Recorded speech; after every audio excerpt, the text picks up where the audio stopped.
कि आप लड़कियों को बार बार कटघरे में क्यों खड़ा कर रहे हैं, जब वो इलू इलू जिसका आप आरोप लगा रहे हैं, लड़का को वहाँ भी लड़का बोला भी है। मैंने, लड़का को भी बोला, लड़के लड़कियां दोनों को बोला, दोनों जो कर रहे हैं वो गलत है। तो मतलब एक बार समझा दीजिए, एक बार, इसमें कोई बहस नहीं है। हाँ। एक बार समझा दीजिए कि इसका क्या तात्पर्य है, लड़की घर से बाहर निकले, जाए कहीं अकेले या ना जाए। लड़की बाहर जाए, पढ़े लिखे, माँ बाप का, समाज का, राष्ट्र का नाम रोशन करे, करना भी चाहिए। लड़की झांसी की रानी बने, लड़की आज देखिए पायलट, लड़की पायलट बन के प्लेन उड़ा रही है, साइंस पढ़ रही है, विज्ञान पढ़ रही है, अंतरिक्ष में जाए, मंगल में जाए, चंद्रमा में जाए, क्या बुराई, पर सब जगह जाए, पर चरित्रवान होकर के रहे, क्या बुराई इसमें। यही तो कह रहे हैं कि आप जाओ, उड़ान भरो, पर चरित्रवान रहो, चरित्र ना बिगाड़ो। चरित्र बिगड़ जाएगा तो रावण का बिगड़ा तो सर्वनाश हो गया। आपका चरित्र ना बिगड़े, लड़की लड़का आप उड़ान भरो, आगे बढ़ो, पर चरित्र का खेल है, चरित्रवान बनिए बस। मैं कुछ एक मिनट महाराज जी,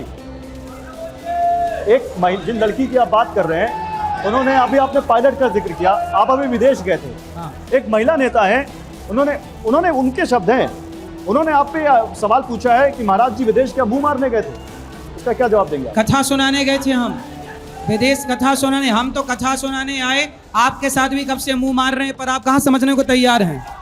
तो मुंह मारना तो यही मुंह मारना है, मुंह मारना तो व्याकरण में आता है। आपसे कब से 2 घंटे से हम मुंह मार रहे हैं, समझ जाओ भाई, नग्नता बंद करो, नग्नता बंद, पर आप कहाँ समझ रहे हैं, इसी को मुंह मारना कहते हैं।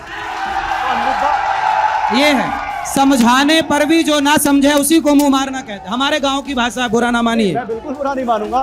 तो आप खुद को कह रहे हैं कि आप भी मुंह मार रहे हैं? आप भी कह रहे हैं कि खुद को हाँ आप भाई, मुंह अब मार क्या रहे करें, हम आपसे मुंह कब से मार रहे हैं, कब सुनने को तैयार नहीं है हैं? आप जब अमृता ने बताइए। खुद के लिए बोल दिया तो उसको कहना ही नहीं खुद को। हम जिन खुद के मुद्दों लिए की बोल दिया चर्चा उन्होंने। करने यहाँ आए थे, हम थोड़ा उन विषयों पे बात कर लेते हैं कि लिव इन में क्यों नहीं रहना चाहिए।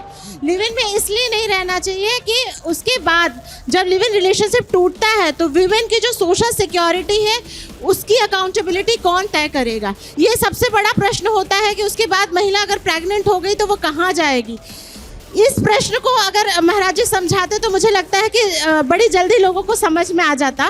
दूसरी बात, बाल विवाह वैदिक काल में नहीं होता था, इसके तथ्य है मेरे पास। उत्तर वैदिक काल से बाल विवाह आरंभ हुआ और बाल विवाह स्त्रियों की, लड़कियों की फिजिकल कंडीशन के लिए ठीक नहीं है, क्योंकि हमारे देश में सबसे ज़्यादा एनीमिक विमेन